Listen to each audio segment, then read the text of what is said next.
হরে কৃষ্ণ বন্ধুরা, কেমন আছেন আপনারা? আশা করি আপনারা সকলেই ভালো আছেন।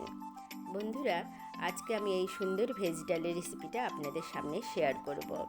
হেলদি একটি ভেজ ডাল রেসিপি। তো চলুন দেখতে থাকুন ভিডিওটি। প্রথমে আমি মসুর ডালটিকে একটি বাটির মধ্যে সেদ্ধ করে নিয়ে নিয়েছি, আর তার মধ্যে দিয়ে দিয়েছি পরিমাণ মতো লবণ ও হলুদ।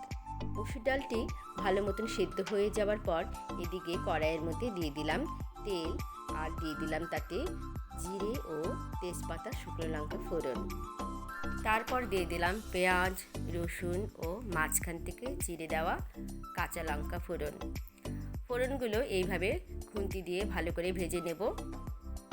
ভালো করে ফোড়নগুলো যখন লাল লাল হয়ে আসবে, তারপরে এখানে দিয়ে দিলাম 3 রকমের bell pepper: yellow bell pepper, green bell pepper ও রেড বেল পেপার। তারপরে দিয়ে দিলাম টমেটো ও বিনস। তারপর দিয়ে দিলাম আন্দাজ মতো পিঙ্ক সল্ট, দিয়ে দিলাম হলুদ, আর দিয়ে দিলাম ধনে জিরে গুঁড়ো মশলা।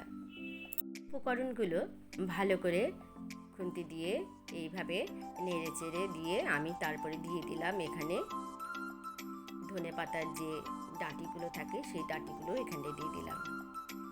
এখানে সব উপকরণগুলো ভালো করে ভাজা হয়ে গেছে। তারপর আগে থেকে সেদ্ধ করে রাখা মসুর ডালটাও এখানে দিয়ে দিলাম। তারপরে ফুটে উঠলে পরে আমি দিয়ে দেবো এখানে ধনা পাতা, তারপরে দিয়ে দেবো ঘি।